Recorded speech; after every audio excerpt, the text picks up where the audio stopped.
Oh, dari kepental saya itu.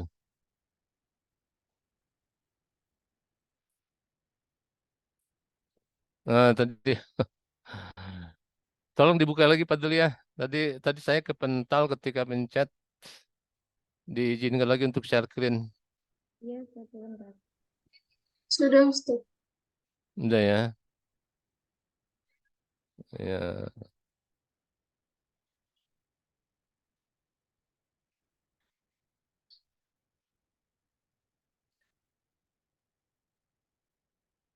Ya, kita masuk ke pembahasan pengertian uslub dan makna. Ini pembahasan yang ketiga ya. Ada beberapa yang perlu kita pahami. Yang pertama yang berkenaan masalah pengertian uslub, kemudian yang kemudian hubungan uslub dengan bayan, kemudian urgensi kata dalam uslub bayani seperti apa, kemudian juga urgensi kalimat dalam uslub bayani, kemudian yang terakhir mukjizat uslub bayani bahasa bahasa Al-Qur'an. Jelas di sini ya yang disebut dengan uslub bayani di sini. Kalau secara umum uslub itu atau gaya bahasa itu adalah thoriqatut ta'bir, cara mengungkapkan, ya cara mengungkapkan dipikirnya setiap orang itu berbeda-beda gitu kan. Ya kan berbeda-bedanya apa, nah berbeda-bedanya dari pengertian definisi gaya bahasa secara khusus nih ya. Jadi definisi gaya bahasa atau uslub ini adalah thoriqatu ikhtiyaril alfaz, cara memilih lafaz ya. Jadi ketika kita mengungkapkan ide sesuatu dalam bentuk lisan maupun tulisan, otak kita itu selalu berpikir kata apa yang tepat ya dengan thinkernya. Jadi kita memilih kata dulu nih. Kemudian kata ini wa ta'lif wa fil jumlah. Kata ini adalah kemudian kita rangkai dalam bentuk kalimat, dalam bentuk jumlah, li ta'biri bihanil ma'anil murad biha, untuk mengungkapkan makna yang kita inginkan gitu. Jadi kalau makna A, pilih.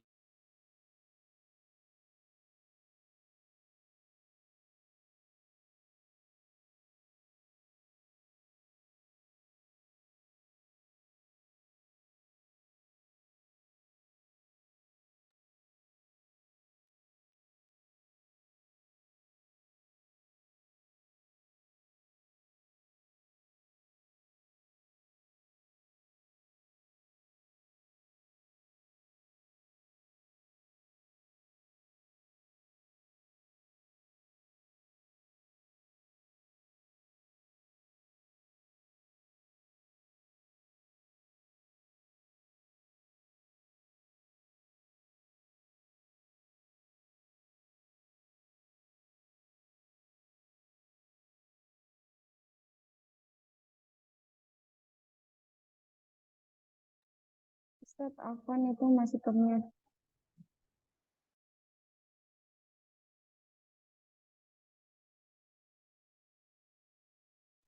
Ya. Jadi kita selalu ketika kita ingin menjelaskan ide, pikiran kita segala macam diawali dari memilih kata, ya disebut dengan diksi. Ya, kemudian kata itu kita rangkai dalam sebuah kalimat untuk mengungkapkan makna yang kita inginkan, ya. Nah, dari aspek gaya bahasa, ya kajian gaya bahasa itu ada tiga aspek yang perlu kita perhatikan dalam penggunaan gaya bahasa ini, dan bisa jadi ini menunjukkan perbedaan gaya bahasa dari setiap orang. Ya, kita bisa tinjau dari bentuk, bisa tinjau dari penulis atau pembicara dan tujuannya, kita bisa tinjau dari penerima pesan atau mitra tutur kita. Kalau dari aspek bentuk misalnya, gitu kan, gaya bahasa puisi itu pasti berbeda dengan gaya bahasa cerpen, berbeda dengan gaya novel, ya. Jadi gaya bahasa pidato, gaya bahasa ceramah itu berbeda, ya, nggak bisa disamakan, ya. Punya gaya bahasa sendiri. Misalnya surat atau karya ilmiah, karya sastra itu juga memiliki gaya bahasa yang berbeda-beda, yang tidak bisa disamakan atau sama lain, gitu kan. Jadi berdasarkan bentuk ini, artinya gini, kita harus memahami bahwa tulisan atau lisan kita ini konteksnya apa dulu nih. Kalau kita ceramah, kita harus menggunakan gaya bahasa yang biasa dipakai dalam ceramah, gitu kan. Bisa jadi ada guyonnya, kemudian juga ada bahasa-bahasa lisan di situ. Nah, sementara kalau pidato, ya, lisan memang bahasa lisan, cuman lisannya sedikit agak resmi dikit gitu loh. Ya, ada resmi sedikit, kemudian pidato di situ juga tidak selipi dengan dengan guyon-guyon yang segala macamnya gitu. Jadi itu maksudnya yang disebut dengan gaya bahasa gitu ya. Jadi dari aspek bentuk itu pasti berbeda. Kemudian kalau ditinjau dari aspek pembicara atau penulisnya itu juga berbeda. Kita nggak bisa menyamakan antara si A dengan si B gaya bahasa tidak berbeda. A dan B misalnya gaya bahasa kan Hanan berbeda dengan Fadlia. Dari mana kita tahu ada perbedaannya? Itu kembali kepada kepribadian dia, rasa kebahasaan dia, bakat dia, tingkat perasaannya, kemudian pandangannya atau keyakinannya gitu kan. Nah itu semua membedakan gaya bahasa gitu. Ya, kepribadian tertentu itu pasti misalnya kepribadiannya tuh dia sopan santun atau misalnya ya kalem gitu. Itu akan memunculkan gaya bahasa yang berbeda dibandingkan dengan orang yang punya kepribadian temperamental misalnya. Dari mana kita tahu bisa jadi dari pilihan kata yang digunakan oleh dia gitu. Ya. Bahasa misalnya ada pandangan berbeda. Ketika kita tahu bahwa oh pandangannya begini, keyakinannya begini, kita bisa lihat ya gaya bahasanya berbeda. Maksudnya ingat ya kalau ketika saya mengatakan gaya bahasa itu maksudnya pilihan kata dan kata itu dirangkai dalam sebuah kalimat itu kita melihat di situ ya, yang digunakan oleh dia. Jadi bahasa yang digunakan oleh dia terdiri dari pilihan kata dan rangkaian kalimat yang dipilih sama dia. Itu maksudnya gaya bahasa ya, contohnya gitu. Ya. Jadi itu berbeda-beda, nggak bisa disamakan. Dan kadang-kadang gaya bahasa itu menunjukkan kepribadian seseorang. Makanya gaya bahasa sama dengan pribadi seseorang gitu. Dan Anda bisa lihat sendiri misalnya seperti misalnya dalam Al-Qur'an misalnya ya untuk melihat misalnya kepribadian nabi misalnya gitu kan. Ya itu kita lihat aja bahasa yang digunakan oleh Nabi Ibrahim seperti apa. Oh Nabi Ibrahim itu dia orangnya santun, orangnya pentingkannya. Misalnya gaya bahasa yang digunakan oleh Nabi Yusuf misalnya, gitu kan. Gaya bahasa yang ditunjukkan oleh dia menunjukkan bahwa kepribadian dia cerdas, segala macamnya, pintar, gitu kan. Nah itu ditunjukkannya gitu. Di Al-Quran itu walaupun itu firman Allah, tapi Allah memberikan informasi inilah yang misalnya di situ ada dialog antara Nabi Ismail dengan Nabi Ibrahim, memang seperti itu dialog yang terjadi pada saat itu gitu. Hanya Allah menginformasikan kembali dengan cara benar, bukan secara hayalan, nyataan. Jadi artinya apa? Artinya bahasa yang digunakan oleh Nabi Ibrahim yang Ismail itu menunjukkan kepribadian dia seperti apa gitu. Ya, akan pikiran seperti apa, keimanannya seperti apa, itu bisa tergambar dari bahasa yang digunakan oleh ya seperti itu ya. Begitu juga gaya bahasa itu bisa berbeda karena faktor penerima pesannya, mitra tutur ya. Jadi mitra tutur itu juga menentukan gaya bahasa kita. Nggak bisa gaya bahasa itu disamakan, nggak bisa disamakan gitu. Hanya mengandalkan satu gaya bahasa nggak bisa, berbeda. Orang tua ketika kita berhadapan dengan orang tua gaya bahasanya berbeda ketika kita berhadapan dengan anak kecil gitu kan. Berbeda ketika kita berhadapan dengan kawan kita yang satu level misalnya, nggak bisa disamakan. Anda berbicara ya kepada orang tua seperti Anda berbicara dengan anak atau dengan anak kecil atau berbicara dengan satu level, nggak bisa gitu. Makanya kalau Anda lihat di dalam bahasa di dalam Al-Qur'an itu, kenapa Al-Qur'an menyatakan faqul lahum qaulan kariman, qaulan balighan, qaulan maisuran, qaulan ma'ruf, itu adalah aspeknya adalah menerima, melihat siapa mitra tuturnya gitu. Ya dalam mubalaghah kan Anda dipelajari juga tuh dalam ilmu ma'ani.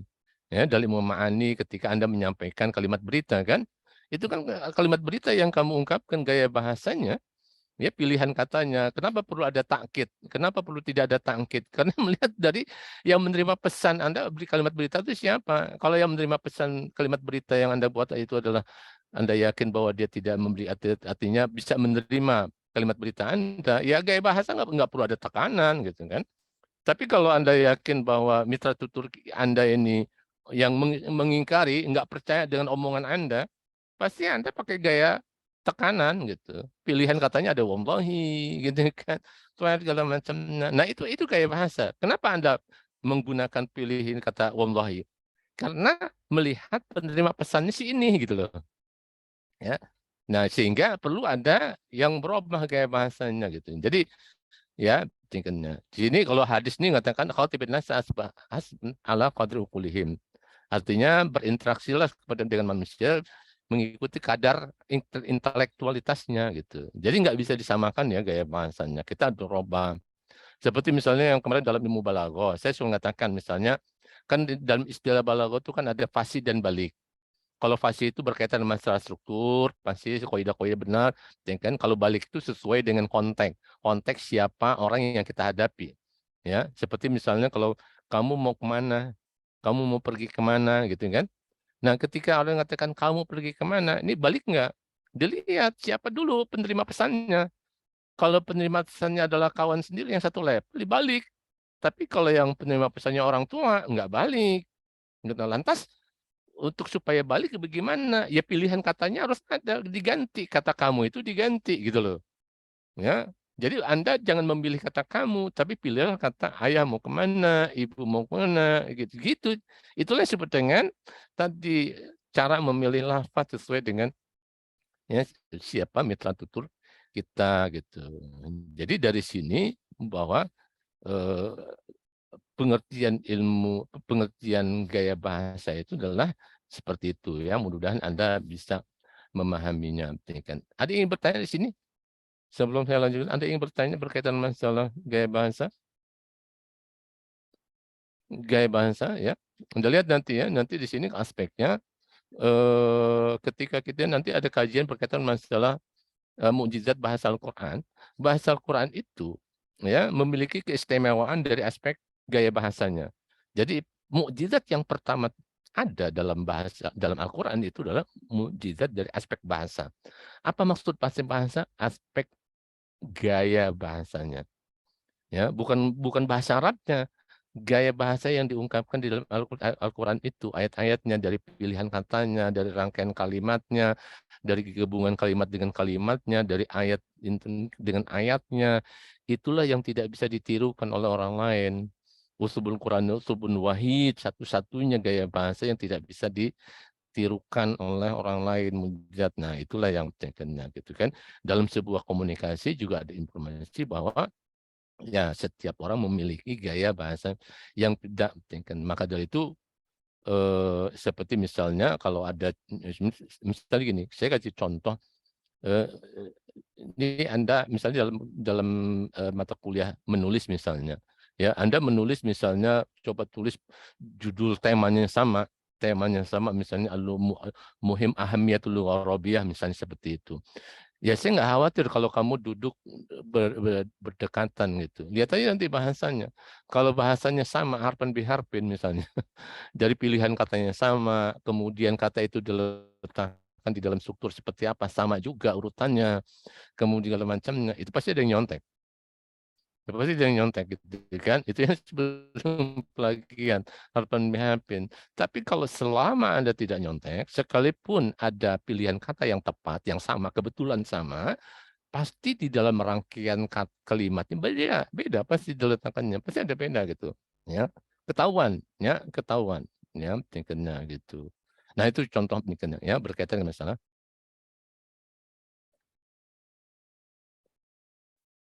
Nah kemudian di sini, ini yang sebut tadi tingkatnya, ya jadi dalam konteks tingkatnya itu dalam kajian bahasa Arab, uslub sering diberi sifat balik ya, Anda dalam ilmu balaghah itu.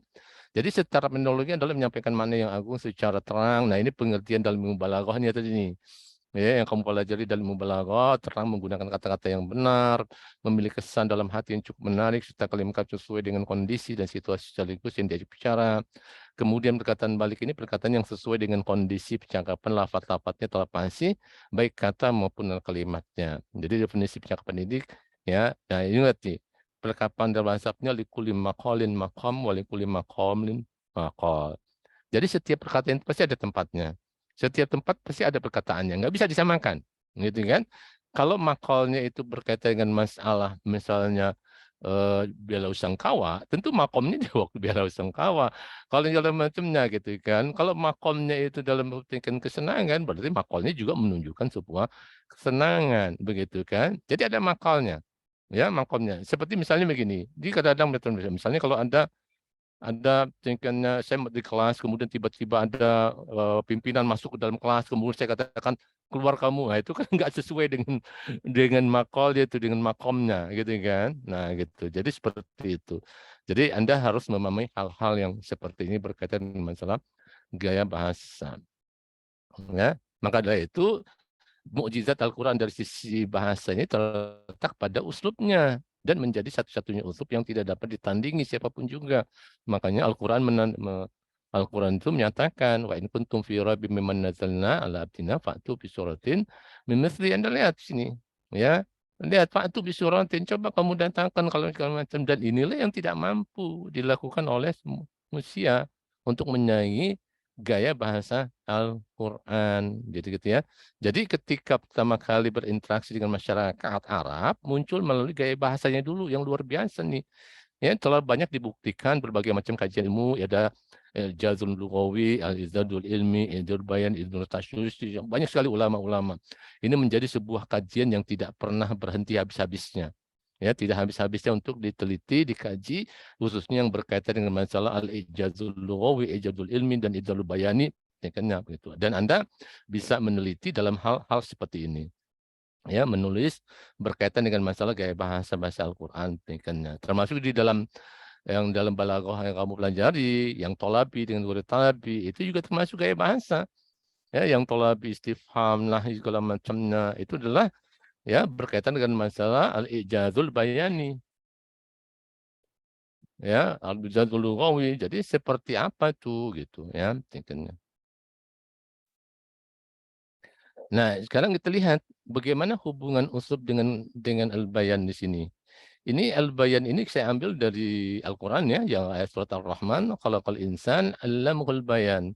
Definisi berbayan itu potensi untuk dapat mengutarakan segala hal yang berhubungan dengan ide, pikiran, gitu kan.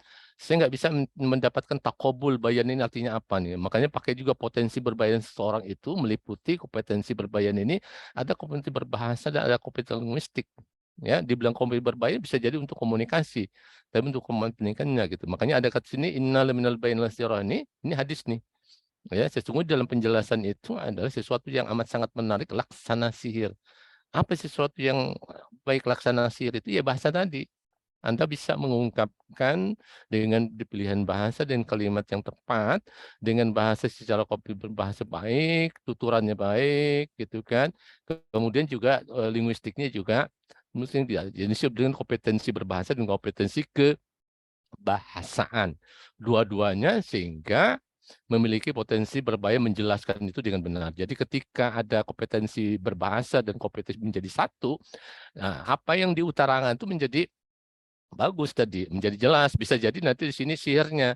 Kalau dalam konteks tadi ini, di sini ada wataksir, pengaruh. Sampai kepada tahap mempengaruhi. Jadi bukan hanya sekedar menjelaskan saja, tapi sampai kepada tahap mempengaruhi ya, orang atau minta tutur Anda. Dan kadang-kadang kita melihat dan minta tutur. Ya, minta tutur kita. Sebagai contoh misalnya, sebagai contoh begini, minta tutur kan itu macam-macam. Ya, mungkin pernah saya utarakan juga di lupa apa di kesempatan lain atau apa. Ya, konteksnya begini. Kita harus melihat seperti misalnya ada tulisan saya dulu itu di dekat di daerah saya itu ada satu tempat itu kalau kita lewat di situ itu bau pesingnya minta ampun. Itu artinya banyak orang yang buang air kecil di situ. Kemudian ada tulis dilarang kencing di sini. Tulisannya begitu. Tetap aja nggak hilang, tetap aja masih ada orang yang macamnya. Kemudian berubah gaya bahasanya, ya gaya bahasanya itu dilarang kencing di sini kecuali anjing. Gitu kan? Gaya bahasa nggak tahu tuh siapa yang merubah gaya bahasanya. Itu setelah mata itu mulai hilang tuh. Artinya orang yang tingkat bebel seperti itu gaya bahasanya harus begitu gitu. Sehingga akhirnya dia ya ketika mau buang air kecil di situ, kemudian ada tulisan begitu, dia disamakan dengan anjing gitu kan. Wih, dia merasa ini juga ada rasa di hatinya kena tuh masuk tuh bahasanya itu ke dalam hati dia gitu. Sehingga akhirnya nggak jadi gini di situ gitu. Dia cari tempat lain gitu. Akhirnya apa? Akhirnya hilang tuh rasa pesing karena apa? Karena tidak ada lagi orang yang buang air kecil di situ. Nah, itulah gaya bahasa ya penggunaan kata, kalimat segala macam sesuai dengan konteks kepada siapa kata itu ditujukan gitu.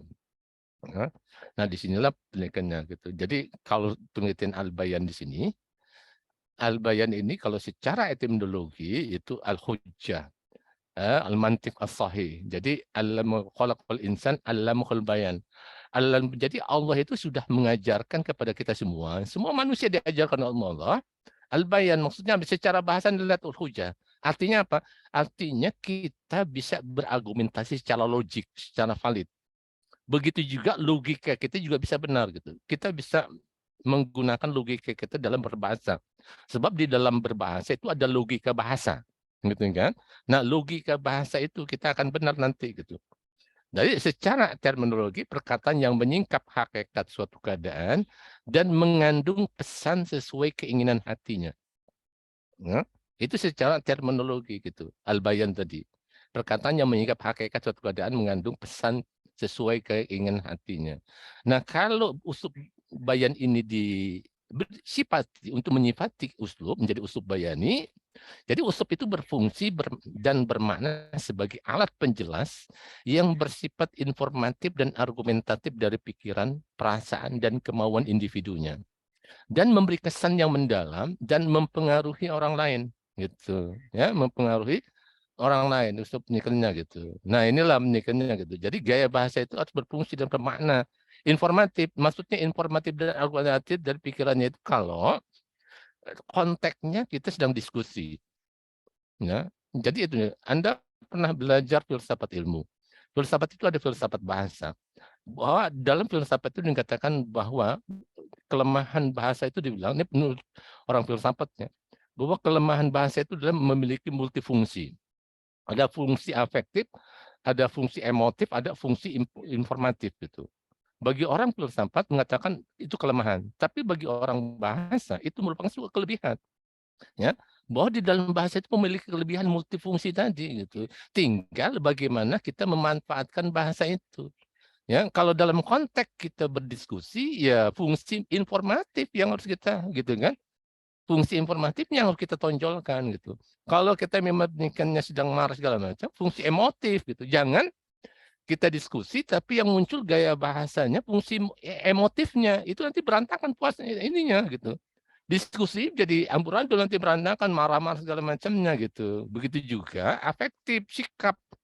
Ya, ketika kita berdiskusi, fungsi afektif jangan afektif dulu nanti kita cari kebenaran. Kalau Anda diskusi tapi sudah memunculkan gaya bahasa afektif, Anda sudah menunjukkan sikapnya aja, ya udah diskusinya selesai. Apa yang Anda utarakan pasti hanya untuk membela afektif Anda gitu.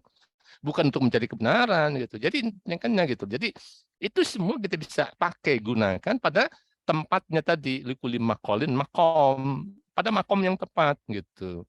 Ya, dengan gaya bahasa yang tepat. Ini PPT ini sudah saya ini ya, share ke PJ tadi ya di WA-nya PJ ini nanti PJ tinggal di share ke nelayan.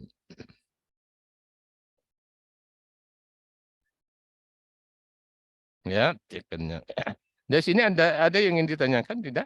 Ini juga saya minta mohon maaf nih karena juga ada tidak bisa tuntas sampai jam cekennya. Tadi dari apa yang saya ingin sampaikan, ada yang ingin bertanya tidak?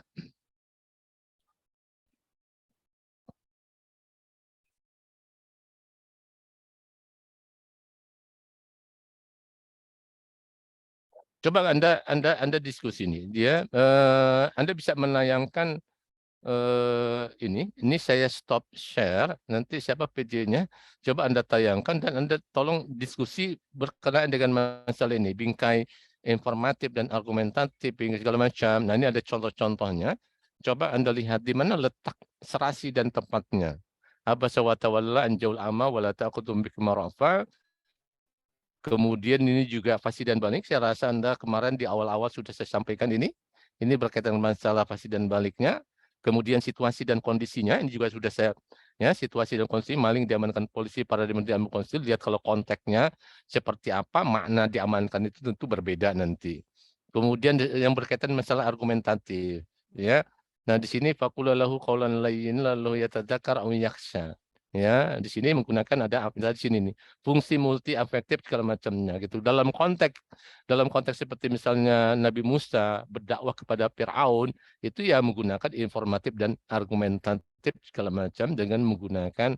Nah, jadi kalau bahasa pilihannya itu tepat dan serasi fasih dan baik, ya logis, sesuai situasi dan kondisinya, itu akan menimbulkan, kalau Anda tidak menggunakan kata-kata gaya bahasanya itu tidak mengandung seperti itu, tidak berbengkel seperti itu nanti ketidakberfungsian gaya bahasa akan menonjol gitu sebagai alat penjelas yang bersifat bayani terhadap ide, pemikiran, segala macamnya gitu. Jadi harus kita lihat semua masing-masing ada kondisi, ada makomnya, ada makom-makomnya gitu kan.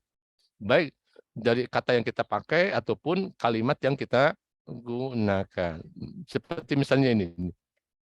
Ya, nanti saya tinggal sebentar. Coba nanti kamu diskusikan ini. Ya, diskusikan abasa wa tawalla anjaul a'ma. Ya, kenapa di mana letak serasi dan tepatnya kalimat ini?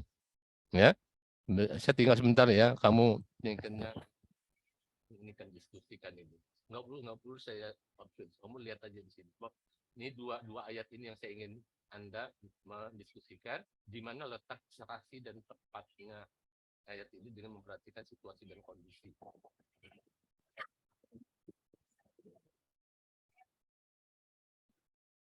Silakan ke ketua kelasnya coba memandu.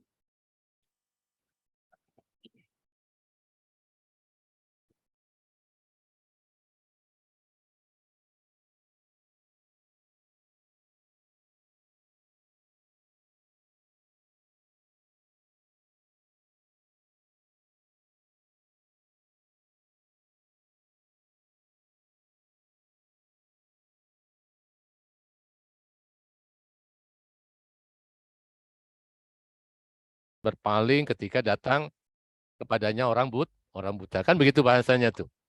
Nah, pertanyaannya adalah kenapa dalam ayat ini menggunakan pilihan katanya pakai orang ketiga? Abasa wa tawalla. Allah tidak menggunakan pilihan kata orang kedua. Allah tidak mengatakan abasta wa tawallaita an ja'akal a'ma. Itu maksudnya. Serasi dan tepatnya seperti apa? Ini dalam konteks apa nih gitu loh maksudnya gitu kan. Kenapa Allah menggunakan abasa wa tawalla an ja'ul a'ma?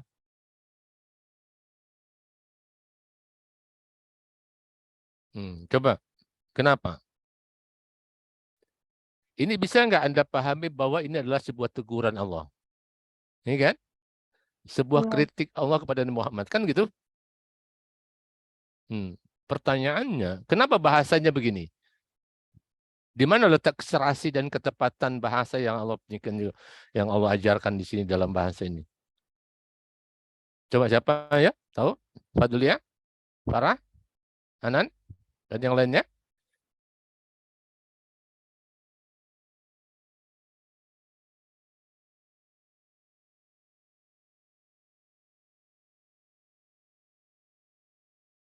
Ya? Tahu nggak? Kenapa? Ya, jadi gini, ya, kecepatan ini. Ini kan Allah mengkritik Nabi Muhammad sikap waktu itu datang pemuka-pemuka Quraisy, orang kafir ya, pemuka orang kafir itu datang kepada Nabi. Nabi sedang berdakwah. Tiba-tiba ketika datang, tiba-tiba datang orang buta, kan gitu orang buta sehingga Nabi nggak senang.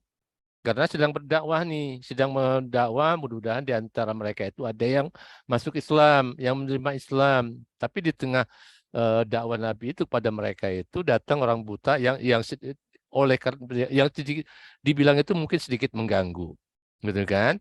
Sehingga apa? Sehingga Nabi bermuka masam dan berpaling. Berpaling itu maksudnya diacuhkan dia, tidak ditanggapi, gitu kan? Gitu kan? Padahal ya kan abasa wa tawalla kalau Anda baca selanjutnya itu abasa wa tawalla anjul ama wa mayudrika wa mayudrika lalu yatadzakkar pendidikannya gitu kan. Apakah kamu tidak tahu bahwa dia itu ingin mendapatkan suatu pelajaran? Nah, ini kalau kita lihat di sini ada dua makna. Dua makna yang kita bisa ambil ketik. Pertama, sebenarnya Allah Subhanahu wa taala ingin mengajarkan kita bagaimana mengkritik orang. Mengkritik orang itu dengan bahasa yang halus. Dengan bahasa yang halus, tidak tunjuk hidung. Nah, salah satu gaya bahasa untuk menunjukkan bahwa gaya bahasa kita halus, ketika kita kritik, kita menggunakan bahasa orang ketiga. Gitu. Makanya Allah tidak mengatakan abasta wa tawalla gitu. Jadi kalau misalnya gini, misalnya kalau misalnya saya melihat nih misalnya Piska. Saya melihat Piska ini di jalan di misalnya di kampusnya itu misalnya ada perbuatan yang kurang pas gitu kan. Kurang pas misalnya terhadap orang-orang misalnya minta-minta lah habis itu misalnya.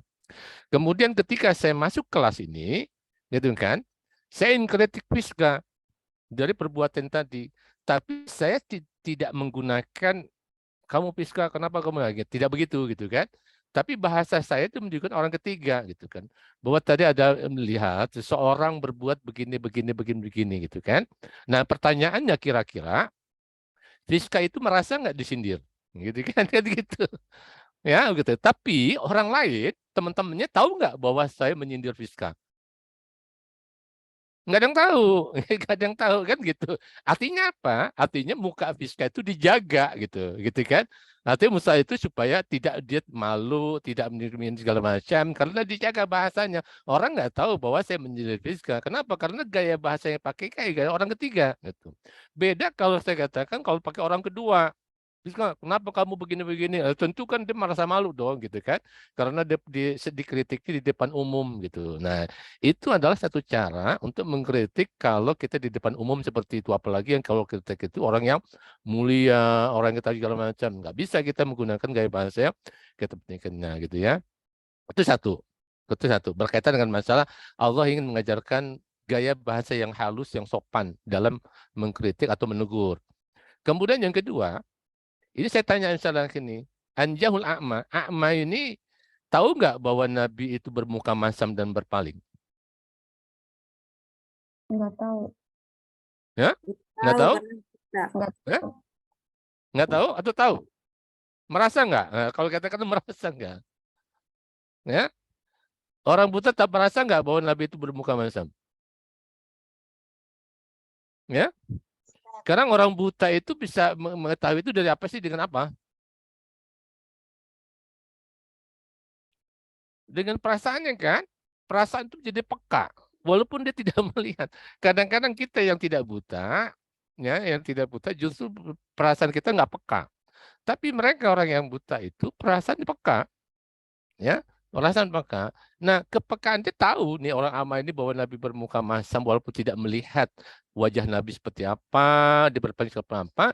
Tapi ketika itu ya mereka didatang kemudian diacuhkan segala macam, itu orang buta merasakan gitu. Nah, untuk menunjukkan merasakan itu, itulah pakai abasa wa tawalla orang ketiga. Ya, untuk menunjukkan bahwa orang buta juga tahu merasakan bahwa ini kan jadi ada ini yang dihadapi ini kurang senang nih orang ini tapi kita gitu. Ya, sekalipun dia tidak melihat wajah Anda seperti apa, tapi dia bisa merasakan bahwa kamu itu nggak suka dengan dia atau kurang suka dengan dia karena ada mengganggu misalnya kayak gitu gitu ya, cengkehnya gitu. Jadi seperti itu ya tingkatnya gitu. Makanya di sini menggunakan kata orang ketiga. Kan anja'ahu juga anja'ahu bukan ja'aka. Makanya katakan kemudian kalimat berikutnya katakan ala yudrika. Gitu kan. Apakah kamu tidak tahu? Kenapa berubah dari orang ketiga anja'ahu a'ma kemudian apakah kamu tidak tahu an yudrika ala yudrika gitu.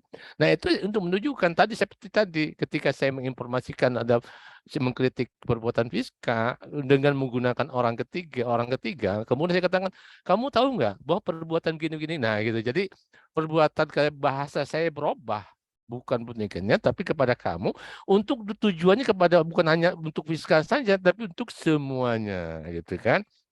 Untuk semuanya bahwa tadi yang saya katakan tadi yang dilakukan oleh Fiska tadi, yang saya gunakan segala macam kan gitu kan bahwa itu dia begini-begini. Sementara kalau di ayat itu mayudri kalau lihat kepada dia itu peningkannya gitu kan. Tahu nggak kamu bahwa orang itu untuk minta pelajaran dan itu lebih baik daripada sementara kalau orang-orang pemuka misalnya masih kafir itu dia tidak beriman dan tidak mau beriman atau tidak beriman itu bukan hak Nabi Muhammad SAW gitu kan. Sementara Nabi kan ada orang yang minta pelajaran, nah itu harus itu dulu yang diutamakan gitu loh. Jadi kalimat berikutnya juga begini. Itu artinya apa? Kalimat berikutnya itu menunjukkan ketika kita mengkritik, kita juga harus tahu memberikan satu alasan. Alasannya apa nih? Nah, alasannya Allah berkata tadi, orang yang buta itu minta pelajaran, sementara orang yang kamu hadapi adalah orang yang belum beriman. Dia nanti beriman atau tidak beriman itu bukan hak kamu, bukan segala macam, itu hak Allah Subhanahu wa taala. Makanya didahulukanlah, diutamakanlah orang yang minta pelajaran terlebih dahulu gitulah. Makanya gitu ya. Nah, disitulah inti dari yang tadi serasi dan tepatnya, dan di dalamnya juga ada hudan linnas, ada hudan linnas. Kemudian yang kedua, wala ta'khudhukum bihima ra'fatun, ya. Ini serasi pilihannya ini adalah dari aspek strukturnya. Dari aspek strukturnya. Strukturnya ayat ini kalau kamu belajar nahwu ini kan ta'khudhukum bihima ra'fatun itu fiil maf'ul bih fa'il polanya. Lihat. Fiil maf'ul bih fa'il. Kata ra'fatun itu fa'il. Allah tidak membuat fiil fa'il maf'ul. Ya, Allah tidak mengatakan wala ta'khudhu bihima ra'fatan. Allah tidak begitu. Tidak membuat ta'khudhu fiil kemudian fa'ilnya waw jamaah kemudian ra'fatan maf'ul bi, tidak. Justru dengan pola fiil maf'ul bi segala macam di sini ada hudan linnas, gitu kan? Kalau redaksinya tadi wala ta'khudhu bihima ra'fatan, justru tidak serasi dia tepat. Serasi dan tidak tepatnya tadi dalam konteks hudan linnas. Ya, tidak sempat dengan yang diinginkan dari aplikasinya. Jadi dari kalimat satuannya kalimat itu saja itu memberikan udah petunjuk bagi siapa saja misalnya gitu. Jadi kalau kita baca di sini, kalau diterjemahkan memang jangan berbelas kasihan kepada keduanya, orang yang berzina dan laki-laki berzina segala macamnya gitu ya.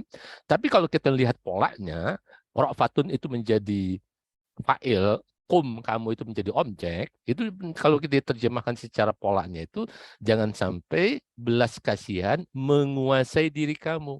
Nah, gitu. Jadi pentingnya gitu. Kamu itu menjadi objek. Jadi belas kasihan tuh yang menguasai diri kamu. Inilah terjemahan dari pola fiil maf'ul bih fa'il gitu. Nah, dengan pola yang seperti ini di sini ada hudan linnas. Hudan linnasnya di mana? Hudan linnasnya ini kata ra'fah itu kan bukan satu-satunya perasaan yang ada di dalam hati kita. Gitu kan? Artinya apa? Semua perasaan, ada perasaan marah, cinta, benci, takut, cemburu, segala macam, banyak sekali. Itu artinya. Artinya apa? Artinya semua perasaan kita tidak boleh sampai menguasai diri kita. Itu maksudnya. Ya, kalau misalnya marah sampai menguasai kita, orang tua misalnya, sampai dikuasai oleh marahnya, baru marah dikit aja, anak baru kesalahan dikit aja, anak itu langsung dipukul segala macamnya, gitu kan? Atau Anda hanya takut misalnya, kalau takut Anda sampai menguasai diri kamu, itu bisa terjadi trauma. Kenapa? Jadi orang trauma itu rasa takutnya sudah menguasai dirinya. Gitu. Itu yang tidak boleh. Jadi gaya bahasa pola fi'il maf'ul bi ini kita bisa robah nih. Wala ta'khudhukum bihima hubbun. Wala ta'khudhum bihima misalnya ya khaufun. Wala ya'khudhukum bihima ghadabun. Bisa dirubah macam-macam tuh. Ya bihima ini bisa macam-macam juga gitu kan. Bi orang segala macamnya gitu. Tapi kalau robah tadi wala ta'khudhu bihima rafatan itu nggak bisa diganti tuh. Kalau redaksi seperti itu, Anda nggak bisa wala ta'khudhu bihima hubban. Nggak bisa. Ya, bihima itu misalnya bil walidain misalnya wala ta'khudhuhuma bil walidain. Nah, nggak bisa itu. Jadi justru malahnya anak maknanya menjadi aneh, jadi nggak logik gitu kan.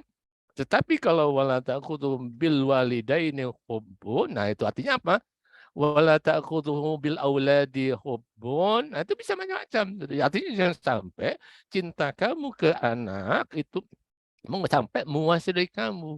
Kalau sampai menguasai diri kamu, cinta kamu kepada sampai menguasai diri kamu, nanti kamu bersikap anak salah dibiarin, anak tinggal ditegur, dikasih duit macam-macam, di pelebihan itu. Kenapa? Karena cinta kamu tuh sampai menguasai diri kamu gitu. Padahal enggak saya kan secara pendidikan kita harus bisa mengerem. Benar kita cinta, tapi kalau anak itu dikasih duit banyak segala macam, ada salah kita nggak tegur segala macam karena cinta saya cinta itu suatu sikap yang kurang tepat. Kenapa? Kalau sudah demikian berarti cinta kamu kepada anak itu sudah melebihi, menguasai kamu, gitu kan? Dan begitu juga semua perasaan, disinilah letak serasi dan tepatnya sebuah ungkapan dalam ini hanya contoh kecil aja di dalam Al-Qur'an ya, contoh kecil aja dalam Al-Qur'an, sebenarnya banyak ya. Sebenarnya banyak kalau kita lihat dari aspek serasi dan tepatnya sebuah kata dalam kalimat ya. Mungkin ini ya, mudah-mudahan ini sudah saya share dan Anda mudah-mudahan ini kan bisa mendiskusikan lebih lanjut atau memahaminya. Tapi sebelum sebelum kita selesaikan, ada yang bertanya tidak? Insya Allah minggu depan kita masuk kan. Ada yang bertanya? Tidak ada? Kalau tidak ada, kita cukupkan pertemuan kita pada hari ini membaca Alhamdulillah. Alhamdulillah Rabbil Alamin. Saya mohon diri ya. Assalamualaikum. Waalaikumsalam. Waalaikumsalam. Syukran, Ustaz.